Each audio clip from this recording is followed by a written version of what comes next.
अस्सलाम वालेकुम। पीडीएम 13 दिसंबर के जलसे के ऊपर मुसर है, डिस्पाइट द फैक्ट कि 75 डेथ्स रिपोर्ट हुई हैं पिछले 24 घंटे के अंदर, और पिछले कई माह के अंदर शायद 4.5 माह या 5 माह के बाद ये इतनी ज़्यादा तादाद एक दिन के अंदर रिपोर्ट हुई है। और अगर विंटर का ट्रेंड को सामने रखें और ख़तरे को सामने रखें तो हमें बहुत ही एहतियात की ज़रूरत है, लेकिन वो एहतियात हमारे कहीं करीब से भी गुजरी नहीं है। स्ट्रेटजी नाम की चीज़ अभी तक हम कौमी सतह के ऊपर उसको लागू नहीं कर पाए, और असूल ये होना चाहिए कि इसके ऊपर एक नेशनल एमरजेंसी वाली सिचुएशन हो और for next 3 months at least 90 days जो है उसका एक टाइम फ्रेम बनाकर पूरे मुल्क के ऊपर एक असूल और एक ज़ाब्ता जो है उसका इतलाक़ किया जाए। सियासी सतह पर देखें तो नवाज़ शरीफ को आज इश्तहारी अदालत ने करार दे दिया, और ये मामला उनके लिए सियासी तौर पर शर्मिंदगी का बायस बनेगा। जब अदालत पुकारेगी और वो हाज़िर नहीं होंगे तो उनके लिए अपने आप को बचाना और अपनी सफाई में कुछ पेश करना काफ़ी मुश्किल पेश आएगी। उनका केस जितना भी कमज़ोर या मजबूत हो, उनके हक़ में हो या उनके ख़िलाफ़ जा रहा हो, अदालत के सामने आके पेश खुद को करना ये सब की अवलीन ड्यूटी होनी चाहिए। और ख़ास तौर पर एक लीडर की जो 3 टाइम फॉर्मर प्राइम मिनिस्टर हो, उसको ख़ुद को सुपीरियर जुडिशरी के सामने प्रेजेंट करना चाहिए और वहाँ से इंसाफ मांगना चाहिए। पूरा जोर लगाएं, अपनी बात में शवाहिद भी पेश करें, सबूत भी लाएं सामने, लेकिन अदालत से दूर रहना मुनासिब हिकमत अमली सियासी लिहाज से नहीं होती। इस वक्त सबसे ज़्यादा फोकस इस बात के ऊपर है कि 13 दिसंबर का जलसा, उसके बाद पीडीएम क्या करेगी? क्या धरना देगी, इस्लामाबाद की तरफ यलगार करेगी, या एक करीब में सॉफ्ट टारगेट लाहौर के अंदर मौजूद है चीफ मिनिस्टर पंजाब बुज़दार की शक्ल में, जिसे अपोजिशन वाले बहुत देर से हटाना चाहते हैं। इस्टेब्लिशमेंट के अंदर उनकी पसंदीदगी नहीं है। ख़ुद जो हुकूमत पंजाब है उसके अंदर एक ग्रुप मौजूद है जो बुज़दार साहब से ज़्यादा खुश नहीं है। तो क्या ये एक ऐसी सिचुएशन है कि पीडीएम वाले मरकज़ की तरफ यलगार करने से पहले लाहौर के अंदर माल रोड की तरफ रुख कर लें? ये तमाम क्या सराइयाँ हैं जो इस वक्त हमें पॉलिटिकल सर्कल्स के अंदर सुनने में मिल रही हैं, और इसके ऊपर मुख्तलिफ राय हैं। क्योंकि 13 दिसंबर का जलसा हो भी जाए तो इमरान खान की हुकूमत को मरकज़ में बज़ाहिर कोई ख़तरा नज़र नहीं आता। किस वजह से ख़तरा होगा? जब उनकी तादाद पूरी होगी तो कोई आइनी और कानूनी चैलेंज उनको दरपेश नहीं है।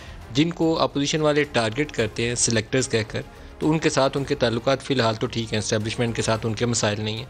तो ऐसे पाकिस्तान के सियासी मंजरनामे पे जो फैक्टर्स हुकूमतें बनने या गिरने का सबब बनते हैं वो फ़िलहाल तो प्राइम मिनिस्टर की फेवर में जाते हैं। तो 13 दिसंबर के बाद क्या होगा नेक्स्ट, ये बड़ा इंपॉर्टेंट है कि इनके जहन में हिकमत अमली है क्या।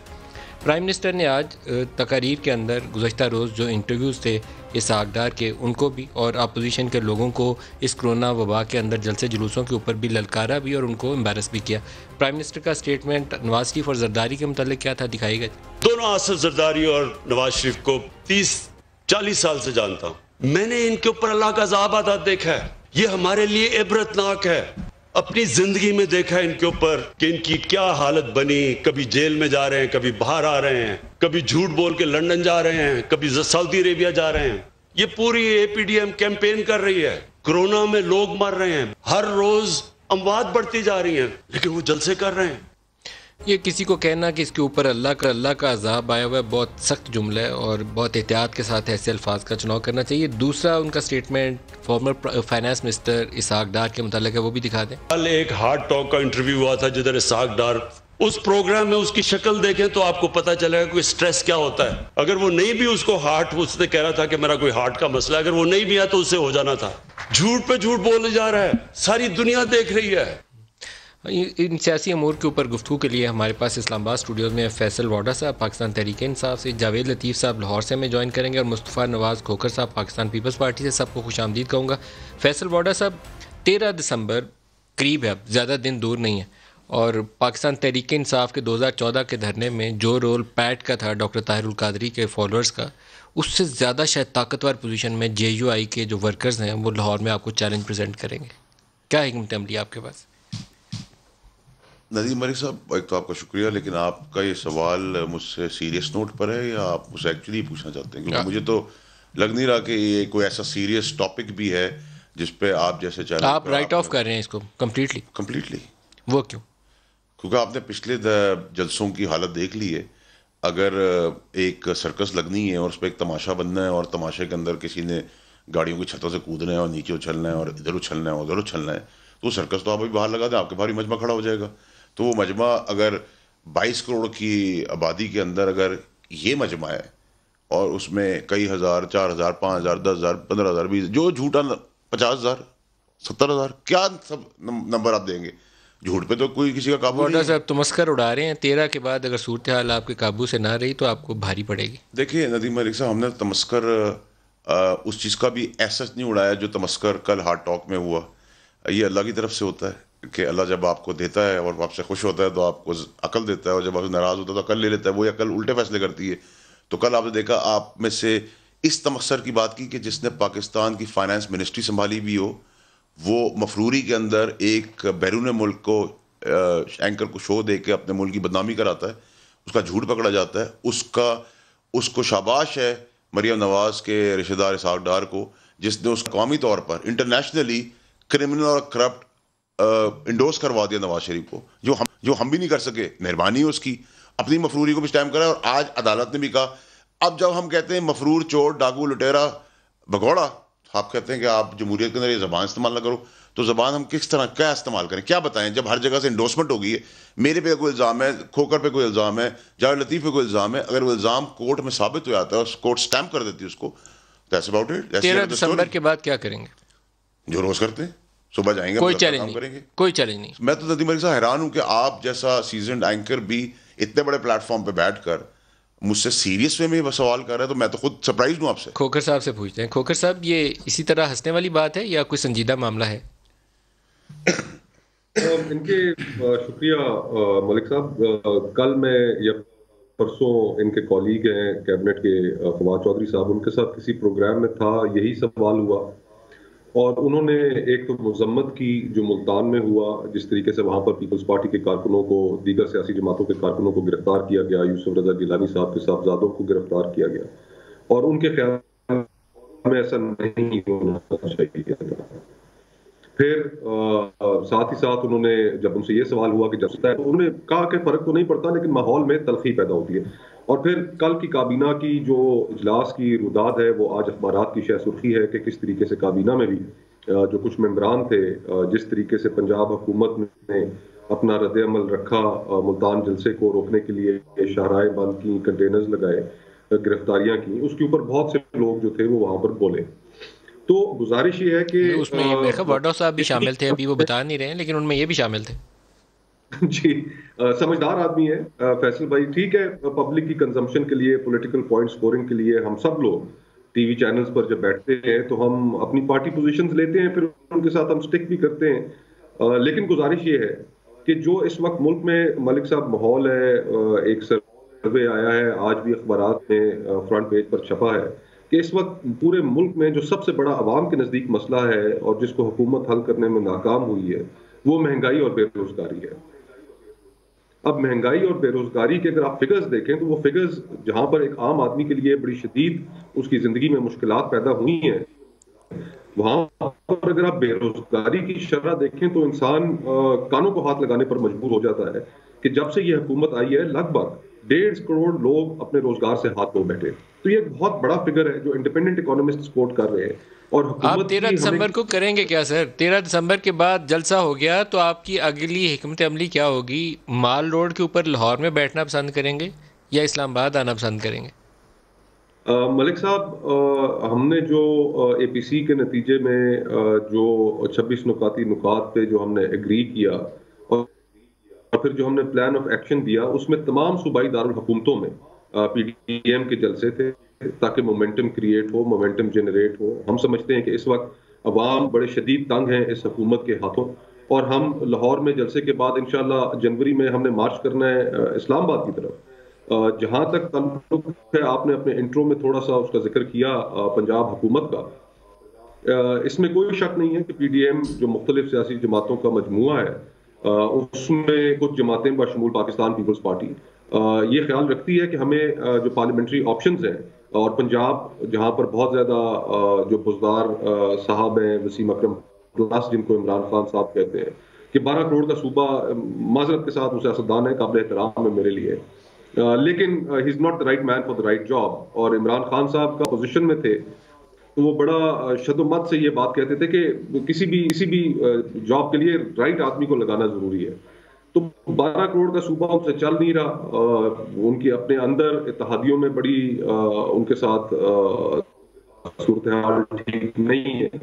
तो कुछ लोगों का ख्याल है कि हमें ये ऑप्शन एक्सरसाइज की चाहिए, एक अपॉर्चुनिटी है, लेकिन अब देखते हैं कि उसके ऊपर क्या फैसले किए जाते हैं। लेकिन फिलहाल हम अच्छा, लाहौर ये बड़ी कंसल्टेंसी खबर के है, बाद इंशाल्लाह हम ये बड़ी खबर है जिसकी तरफ इशारा कर रहे हैं आप, क्योंकि ये पीपल्स पार्टी का जो हम ख्याल स्कूल ऑफ थॉट है, ये बुनियादी तौर पर उनकी राय है कि एक वक्त में एक को पहले हिट करते हैं, पहले चीफ मिनिस्टर पंजाब को हिट करते हैं, फिर आगे बढ़ते हैं। तो ये सक्सेसफुल भी हो सकती है अप्रोच, अगर आपके पास एक अच्छी अप्रोच और अच्छा दबाव आप बरकरार रख सकें सियासत में। तो ये बड़ा इंपॉर्टेंट होगा आने वाले दिनों में कि आप वाकई पंजाब को पहले टारगेट करते हैं या नहीं करते।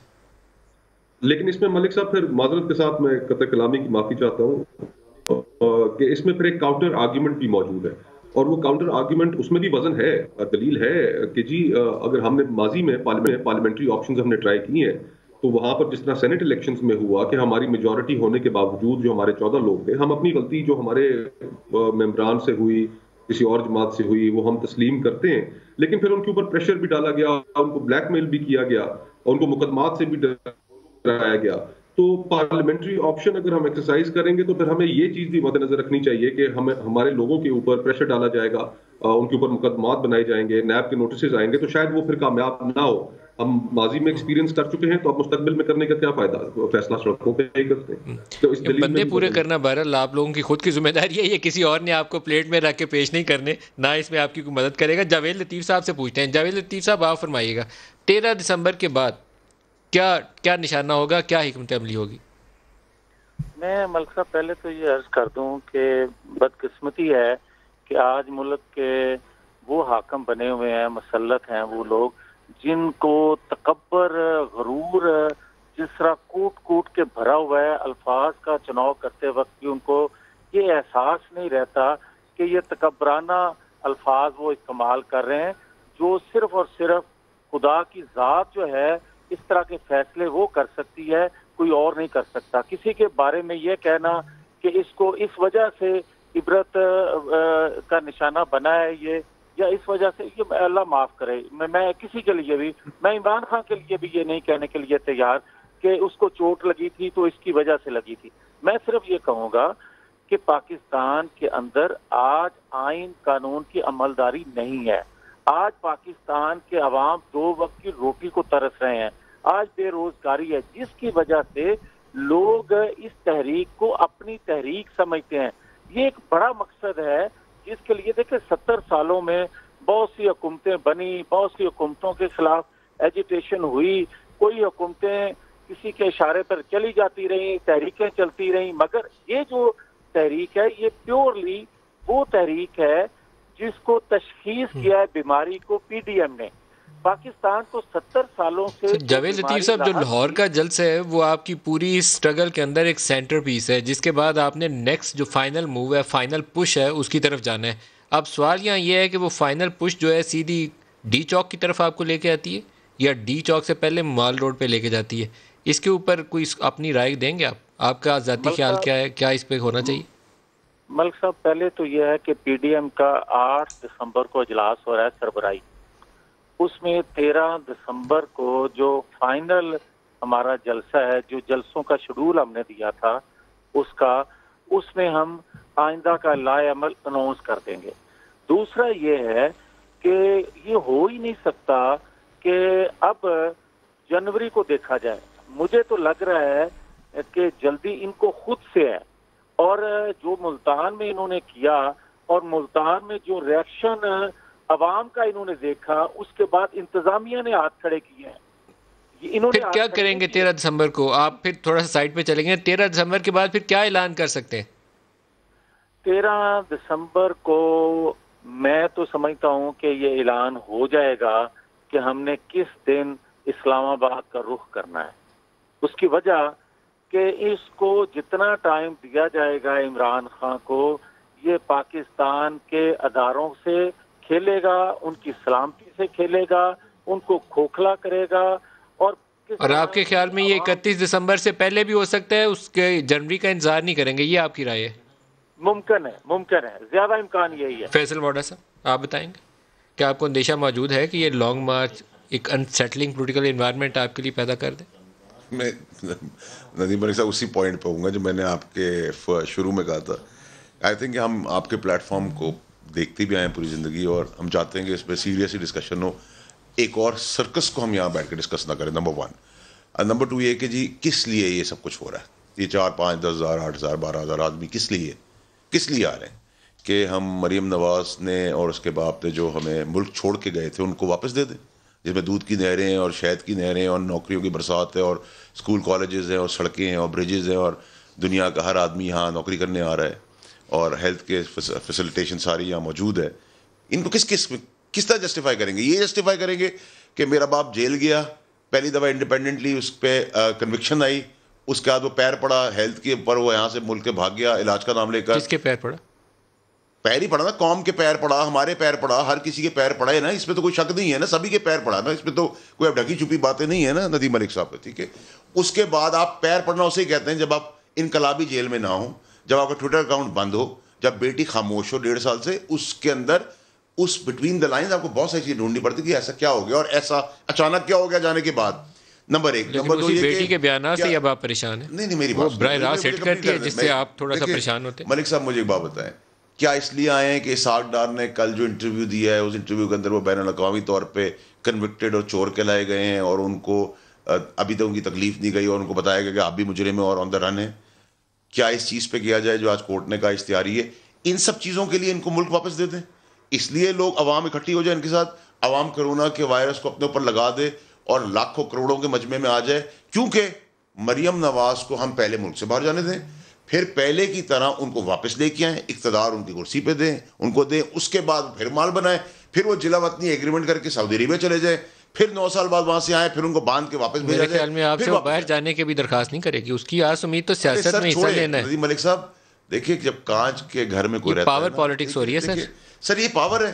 अगर ये गलाजत पावर है, किसी की माँ बहन बेटी को कब्रिस्तान से निकालना आप कहते हैं पावर पॉलिटिक्स है, अपनी फौज को गाली देना पावर पॉलिटिक्स है, अगर अदलिया को गाली देना पावर पॉलिटिक्स है, लानत ऐसी पॉलिटिक्स के ऊपर, लानत ऐसी जमहूरियत के ऊपर, लानत ऐसे सियासतदान होने पर। क्या और दूसरी चीज़ सर ये कि हम मारूसी सियासत के खिलाफ है, ठीक है। क्या ये जिंदगी भर तमाशा ड्रामा ना दे हमें वोट, हम जी बहुत बुरे हैं, ना दे इमरान खान साहब को वोट, ना दे हमें वोट, लेकिन क्या कौम को आप भी एजुकेट नहीं करेंगे इतने वाइब्रेंट मीडिया के बाद कि भाई पहले नवाज शरीफ ज़ियाउल हक की गोद से पैदा हुआ उसकी सियासत, फिर उसने बेनज़ीर साहिबा का तख्ता उल्टा, फिर जरदारी साहब को 11 साल जेल में रखा, उसके बाद जमहूरी पैक्ट हुआ, उसके बाद वो यहाँ से भाग गया, उसकी बेटी को चांस दे दें, उसके भाई को बर्दाश्त करें, उसके बेटे दमाद जो मुल्क से भागे हुए उनको बर्दाश्त करें। क्या इसलिए पाकिस्तान बना था? पाकिस्तान किसी के बाप की जागीर थी नदीम मलिक साहब, कोई जहेज में लेके आया था? क्या है ये पाकिस्तान? ये मजाक बंद करें, अवाम को भी अब समझने की जरूरत है। ये 2, 5 हज़ार, 8 हज़ार आदमी जा रहे हैं, इनको पता होना चाहिए कि क्यों वो वक्त जाएगा। अब सर्कस इतनी एक्साइटिंग होगी कि वो जो जंपिंग जैक की तरह जीपों के ऊपर jump and come and up and down हो रहा है, मेरा भी दिल चाह रहा है जलसे में जाके मैं खड़ा होकर देखूं तमाशा लाइव। फैन तो हूं मैं इन चीजों का पहले से ही। नंबर 1। नंबर 2, अपने धरने को सर्कस नहीं कहते, उस वक्त हुकूमत वाले इसको सर्कस कहते हैं, अब आप इनको सर्कस कहते हैं। ये हमारा वो पहिया चल रहा है। इमरान खान मुल्क से भागा हुआ नहीं था, इमरान खान कोर्ट से कन्विक्टेड नहीं था, इमरान खान की शुगर मिल्क के स्कैंडल्स नहीं थे, इमरान खान का भाई बेईमानी नहीं करता, इमरान खान के बेटे इख्तिदार में आके लूट कसूर करके नहीं जा रहे थे, इमरान खान 9 साल जिला वतनी कॉन्ट्रैक्ट करके नहीं गया था, इमरान खान जिस इदारे को आज गालियां दे रहे हैं उस इदारे से पैदा नहीं हुआ उसकी सियासत। इमरान खान को ना कंपेयर करें सर, ये जुल्म और ज़्यादती होगी अगर उसका कंपैरिजन भी आप एक ऐसे इंसान से करें जो मफरूर है, झूठा है, बेईमान है और आज से नहीं है, कोर्ट कह रही है, हम कहते हैं तो इनको तकलीफ होती है। अच्छा, मैं एक ब्रेक ले लूं, ब्रेक से वापसी पे खोकर साहब आपसे इसका जवाब लूंगा और जावेद से भी एक ब्रेक ले लें, हमारे साथ रहिएगा।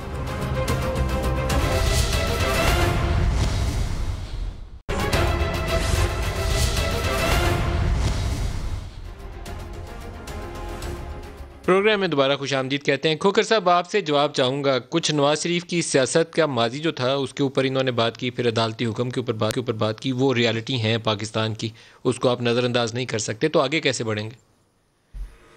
जी बिल्कुल मलिक साहब, मैं इसमें आपकी इत्तला की 90 की दहाई की सियासत की जानिब, जिसमें 90 की दहाई में दोनों जो बड़ी सियासी जमातें थीं उन्होंने जिस तरीके से 90 की दहाई गुजरी, जिसमें पॉलिटिकल विक्टिमाइजेशन भी हुई, मुकदमात और एक दूसरे के साथ जो तलखियां थी वो इस हद तक चली गई कि जिसके नतीजे में फिर इवेंचुअली जमहूरियत को नुकसान उठाना पड़ा। तो उस बड़े से जो देखा, फिर उसके नतीजे में एक चार्टर ऑफ डेमोक्रेसी हुआ कि जिसमें ये बैठ कर तय किया गया कि हमने जो कॉन्स्टिट्यूशनल रिफॉर्म्स करनी है इस मुल्क में, हमें वो करनी चाहिए। और फिर अब जो अनफिनिश्ड एजेंडा है उसका, वो अनफिनिश्ड एजेंडा पीडीएम की जो तहरीक है, उसमें इंशाअल्लाह उसको हम मुकम्मल करने का इरादा रखते हैं। जहां तक माजी का तल्लुक है, तो माजी में इमरान खान साहब की ऐसी स्टेटमेंट्स मौजूद हैं कि शायद वो अब इस मौजूदा दौर में आप टीवी पर चला भी ना सके, कि जो मौसूफ फरमाते रहे, इंडिया जाके जो मौसूफ फरमाते रहे, और आज हैरानगी होती है कि किस तरीके से उन्हीं बातों पर जो ऑपोजिशन है या ऑपोजिशन के चंद लोग हैं उनके ऊपर गद्दारी के फतवे लगाए जाते हैं। तो माजी की गुफ्तगू तो मेरे ख्याल से हम रहने ही दें। सिर्फ अगर आप वही गुफ्तगू उठाकर देख लें जो इलेक्शन से पहले की गई थी, 1 करोड़ नौकरी, 50 लाख घर। मेरे भाई हैं फैसल वाडा साहब, एक प्रोग्राम में हम मौजूद थे, इनको भी याद होगा, इन्होंने भी अवाम को बड़ी एक खुशी की खबर दी थी कि मुल्क में चंद हफ्तों में नौकरियों की बारिश होने वाली है। उम्मीद करते हैं हम कि अब भी ये अपना जो मैनिफेस्टो है उसके ऊपर अमल कर सकें। लेकिन जो 2.5 साल गुजरे, उन 2.5 सालों में तो हमने, मलिक साहब, इस मुल्क की आवाम ने सिर्फ और सिर्फ ये देखा है कि उनका हर आने वाला दिन पिछले दिन से मुश्किल हुआ है। चंद दिन पहले वजीरों ने नवीद सुनाई है कि IMF के प्रेशर के ऊपर बिजली और गैस की कीमतें फिर बढ़ाने की तैयारी हो रही है। 17% बिजली की कीमतें और 14% गैस की कीमतें। तो जहां पर ये ऑलरेडी हमारा जो सफेद पोश तबका है इस मुल्क में, जो महंगाई का आलम है, बेरोजगारी का आलम है, जब आप इस तरीके से मजीद एनर्जी की प्राइसेस बढ़ाएंगे तो कारोबारी तबका भी उसके साथ पिसके रह जाएगा। तो ये सारी जो मजमूई सूरत हाल है, इसमें फॉरेन पॉलिसी के जो चैलेंजेस हैं, जो कश्मीर के ऊपर हुआ, जो आगे शायद एक बहस आई डोंट नो कि कहां से शुरू हुई, क्यों हुई, इजराइल के हवाले से जो बहस शुरू हुई। तो इस मुल्क को जो चैलेंजेस जिनका सामना है, ये हुकूमत उनको तो फेस करने में या सॉल्व करने में मुकम्मल तौर पर नाकाम हुई है। अच्छा, जावेद लतीफ़ साहब से भी इस पे राय ले लूँ। जावेद लतीफ़ साहब, जो चैलेंजेस अभी खोखर साहब भी गिनवा रहे हैं और जो माजी बता रहे हैं नवाज शरीफ के हवाले से वाडा साहब, दोनों चीज़ें तो हैं हमारे सामने, इनसे निकलना कैसे है वो मालूम नहीं है, सिर्फ नारेबाजी सियासत में चल रही है। आप लोगों के पास क्या अहलियत होगी, क्या प्रोग्राम होगा और कैसे आप ठीक कर सकते हैं इन चीज़ों को जिसका इल्ज़ाम आप दे रहे हैं कि मौजूदा हुकूमत ठीक नहीं कर पाई? मलिक साहब, मुझे थोड़ा वक्त दीजिएगा। बीमारी की जब तक तशख़ीस ना हो उस वक्त तक उसका प्रॉपर इलाज मुमकिन नहीं होता। और जो इलाज 70 सालों में पाकिस्तान में को जो लगी बीमारी थी उसका इलाज तजवीज़ किया जाता रहा, वो कभी करप्शन के हवाले से, कभी इंडियन नवाज़ होने के नाते से और कभी नाहली के हवाले से, उससे मुमकिन नहीं रहा।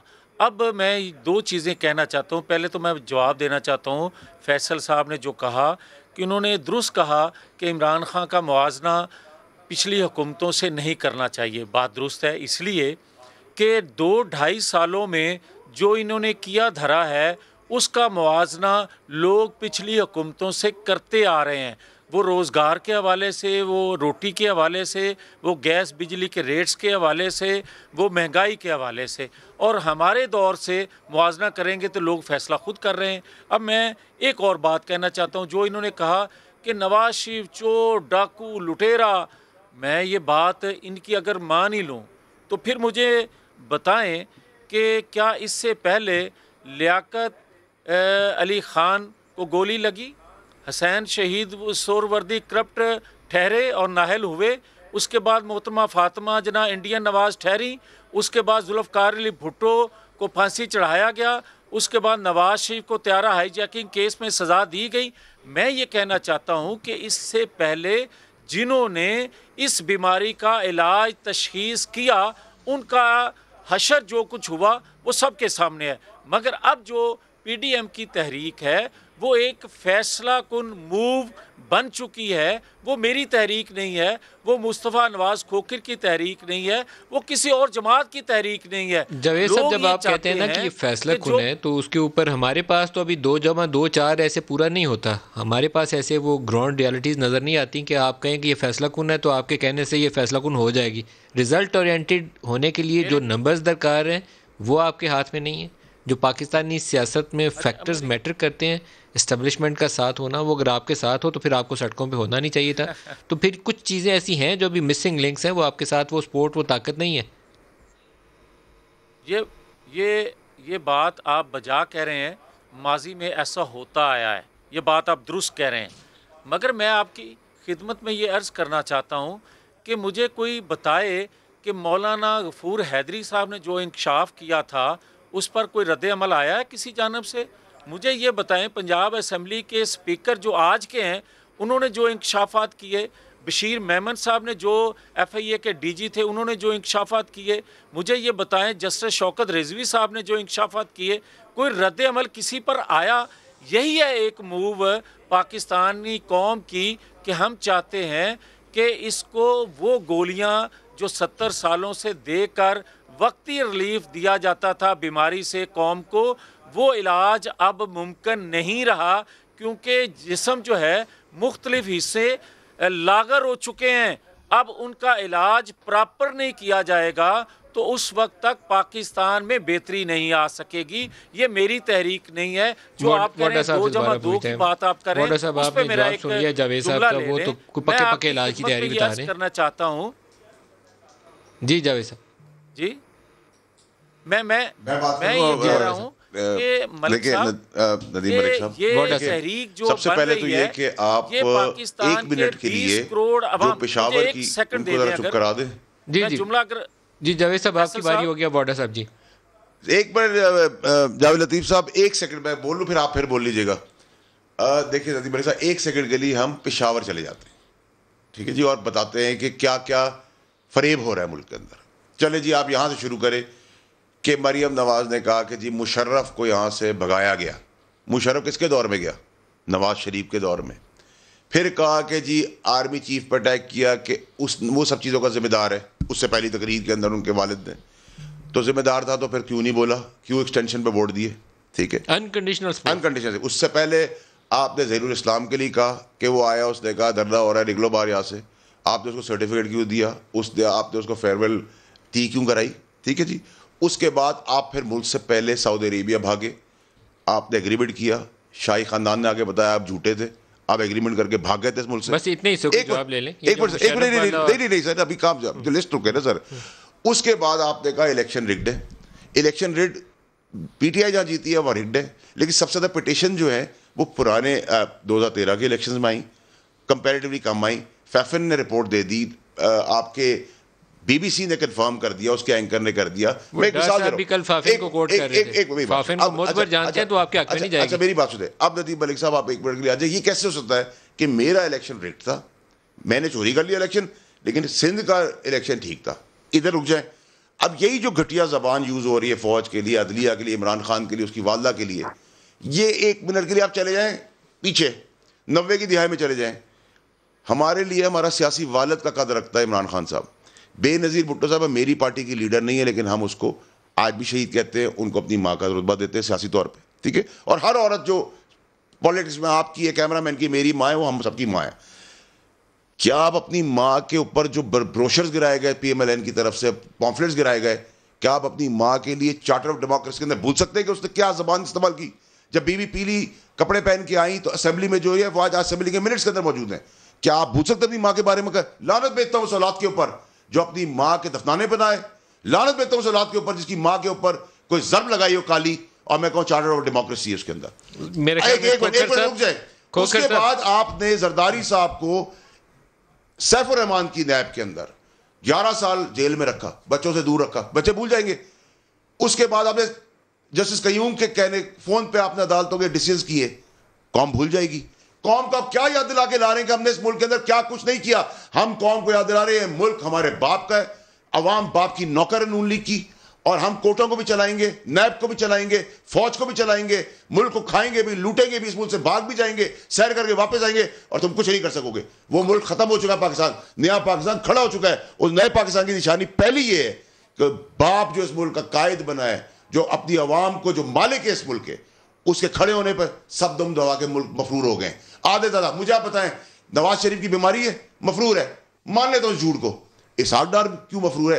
प्राइम मिनिस्टर के जहाज में भागा है खकान अब्बासी के, ये कौन सा मुल्क है? अली इमरान क्यों भागा हुआ है? हसन हुसैन क्यों भागे हुए? मुझे आप बताएं, ये मजाक आपने बनाया हुआ इस मुल्क के साथ? जब इक़्तिदार है तो गर्दन भी सीधी है, कमर का दर्द भी नहीं है। इक़्तिदार से जैसे केसेस खुलेंगे, अब कमर में दर्द हो जाएगा, कैंसर हो जाएगा, हेड इंजरी हो जाएगी। आज आप इक़्तिदार दे दें, आज आप माफ कर दें, सुबह सारे के सारे बेशर्म खड़े होंगे। शक्लें तो देखिए अब इन्होंने क्या किया है। जो सियासी लवारसों का टोला, पीडीएम 11 पार्टियां इमरान खान के खिलाफ। क्या किया इमरान खान ने? क्या 35 साल से हम रूल कर रहे थे? क्या 35 साल से हमने कर्जे लिए थे? क्या 35 साल से मुल्क का हाल हमसे अच्छा था जो हमने किया है? जो कर्जे और महंगे प्रोजेक्ट्स आप लगा के जिसको आज तक हम भुगत रहे हैं, जो बिजली के मंसूबे आपने 15-15 साल के एग्रीमेंट्स किए हैं, वो हमने किए थे। हमसे किस तरह पूछ सकते हैं आप 2 साल के अंदर कि हम नालायक हैं? और लायक लोगों को 35 साल रूल करने के बाद, मुल्क को गिराने के बाद, तबाह और बर्बाद करने के बाद, अपनी अफवाज को खोखला करने के बाद, अपनी जुडिशरी को अटैक करने के बाद आप कहते हैं इनको फिर मुल्क देते? हमें ना वोट दें, हम नालायक ही सही, हम सबसे बुरे सही दुनिया में, हमें ना वोट दें। खुदा का वास्ता है, इस गुलामी से निकले। ब्रिटिश राज खत्म हो गया है, नवाज राज भी खत्म करे, गाड़े इनको जमीन के अंदर। मेरे ख्याल में पहले खोकर साहब आप इसका जवाब दे लें, क्योंकि इसमें बीबी का तज़किरा आया था और वो सियासत जिसमें हुसैन हक्कानी साहब का, वो आपको माजी का रोल याद है कि क्या होता रहा? मलिक साहब, मैं इस बहस में तो कतई नहीं उलझना चाहता, और ना ही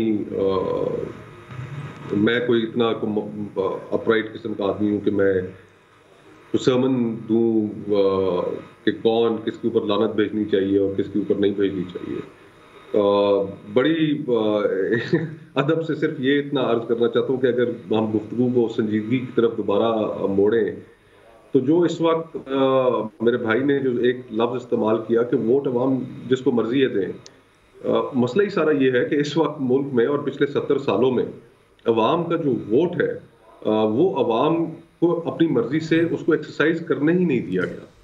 नहीं सर, लेकिन आप जिस चीज़ को साइड ट्रैक कर रहे हैं, मेरे ख्याल में उसके ऊपर आपको अपना व्यू ज़रूर देना चाहिए था, क्योंकि बीबी आपकी पार्टी का एक निशान है, सिंबल है आपकी जमात का। आपकी जमात जुड़ी हुई है उस बीबी के साथ, तो उसके ऊपर जिन लोगों ने ऐसे कोई काम किए थे उनकी मजम्मत तो कर ही देते और कुछ ना कहते। तो जिन चीज़ों की तरफ इन्होंने तवज्जो दिलाई, उसके बाद ही सीओडी हुआ था, उसके बाद ही वो उनके साथ एक टेबल पर बैठी थी और उन्होंने वो माजी की तमाम बातें भुलाई और भुलाकर उन्होंने इस मुल्क में जमहूरियत और गवर्नेंस को ठीक करने के लिए कुछ चीजें तय की। अगर वो चाहती तो उस वक्त उसके बाद वो बैठती ही ना उनके साथ कभी। लेकिन मैं एक ब्रेक ले लूं जी, ब्रेक करीब आ गई है, ब्रेक ले लें और बात करते हैं, हमारे साथ रहेगा।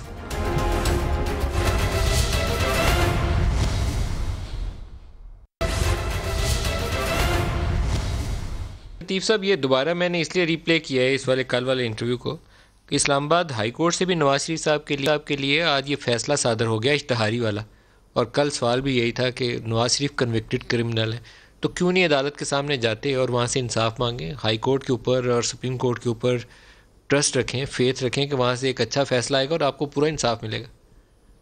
इंडिया चले जाए, वहाँ से इंसाफ मिल जाएगा मोदी के पास। मलिक साहब, आप शरीफ आदमी हैं, मगर इतने सादा नहीं है कि आपको इल्म ना हो कि जो इंटरव्यू साहब ले रहे थे उनको तो ये इल्म होगा कि उनकी रियासत में अदारे कितने आज़ाद होते हैं, मगर उनको ये इल्म नहीं होगा कि पाकिस्तान के अंदर अदारे किस तरह JIT बनती हैं और किस तरह फिर ये कहा जाता है कि यही JIT तो पीछे रहेगी ना। ये इस्लामाबाद हाई कोर्ट है, हाई कोर्ट को और सुप्रीम कोर्ट को मेरे ख्याल में हमें बड़ा इज्जत तकरीम से उनका नाम लेना चाहिए और वहाँ से इंसाफ मांगना चाहिए। मेरी बात तो सुन लें ना, मेरी बात सुन लें। मुझे तमाम अदारों का एहतराम है और मैं तमाम अदारों का एहतराम करता हूँ, भले मुझे कोई फ़ैसला पसंद आए ना आए, एहतराम हमें लाजम है। मगर मैं आपकी खिदमत में अर्ज़ करूँगा कि क्या त्यारा हाईजैकिंग केस में नवाज शरीफ को सज़ा नहीं दी गई थी? हाईजैकर ज़मीन पे था और आसमान पे त्यारा अगवा हो रहा था। क्या जुल्फ़कार अली भुट्टो को सजाए मौत नहीं हुई थी? मुझे ये बताएं कि क्या 20 साल बाद कहा जाएगा कन्विक्टेड क्रिमिनल का सवाल आपको सुना तो आपको लगा नहीं कि बहुत बेहतर होता कि ये सवाल लंदन की ज़मीन से नवाज शरीफ के लिए हुआ है, तो बेहतर नहीं है कि इस्लामाबाद की अदालत में पेश हो जाते? बहुत मुनासिब होता सियासी एतबार से। मुझे फिर आप नदीम मलिक साहब ये बताएं कि जहां जज अरशद मलिक जैसे हों और जहां वो तो सर अरशद मलिक नहीं रहा ना, मैं इसलिए तो कह रहा हूँ कि जो सुपीरियर जुडिशरी है उसके ऊपर एतमाद रखें और इंसाफ की तवक्को रखें, मांगे इंसाफ, मिलेगा इंसाफ। आप भाई मेरी बात सुने ना, मेरी बात सुन लें। इंसाफ की तवक्को ख्वाहिश रखते हुए पाकिस्तान के अंदर ज़िंदगी गुजार रहे हैं। पाकिस्तान के अंदर ही अदारों के जरिए, लेकिन आप मेरे सवाल का जवाब नहीं दे रहे। नवाज शरीफ फिर क्यों नहीं अदालत के सामने पेश हुए? ये कोई अच्छी इलामत नहीं है। मैं एक बात कर, एक सेकंड मलिक साहब एक सेकंड, फिर आप अगर ये बात कहना ही चाहते हैं तो फिर मेरे से भी सुने। मुझे ये बताएं कि जितनी इन्वेस्टिगेशन मेरी हो रही है, अगर कलभूषण की इतनी इन्वेस्टिगेशन होती तो आपको पता चल जाता कि रा के पैसे किस जगह खर्च आए। और जिस तरह मेरी इन्वेस्टिगेशन, एक सेकंड मलिक साहब इस तरह मुनासिब नहीं। मुझे बात करने दें। आप क्या कहें? आपने सवाल उठाया, मुझे जवाब देने का हक है, मुझे जवाब देने दें। मैं ये कहता हूँ कि जिस तरह इन्वेस्टिगेशन ये अपोजिशन की कर रहे हैं, बताएं नवाज शरीफ फिर क्यों नहीं आए? मेरी बात सुन लेना।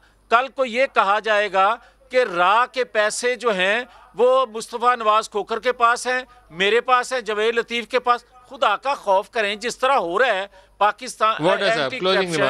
देखिए नदीम अली साहब के आज प्रोग्राम के तवज्जुह से एक चीज बड़ी क्लियर हो गई कि जब हम चार्टर ऑफ डेमोक्रेसी और सियासी चोरी बचाने के लिए अपनी माँ को कॉम्प्रोमाइज कर जाए और उन चीजों को पीछे भेज दें, पीछे फेंक दें, पास में डाल दें, पास में डाल दें, पास में डाल दें, देखिए पास में डाल दें। मैं उसको करेक्ट करूँ, मेरा उस लहजे में टर्म मिली थी, पास में डाल दें, धक्का दे दें कि जो पहले की बात थी। तो फिर ये मुल्क हमारी माँ है, तो हम उस माँ का क्या ख्याल करेंगे? इसी तरह आज मैं आपके तवज्जुह से कहता हूँ कि जावेद लतीफ साहब की कलसूम साहिबा है और खोकर साहब की बेनजीर साहिबा है। हम उनको उस वक्त भी माँ का दर्जा देते, आज भी माँ का दर्जा देंगे और कल भी माँ का दर्जा। इस पे मैं अपना प्रोग्राम आज रेस्ट करूँगा। बहुत शुक्रिया आपका मुस्तफा नवाज खोकर साहब। मेरे पास अभी टाइम नहीं है। जावेद लतीफ साहब आपका भी शुक्रिया, खोकर साहब का भी शुक्रिया और वाडा साहब का भी शुक्रिया। आज के लिए इतना ही इजाज़त दीजिए। खुदा हाफिज़।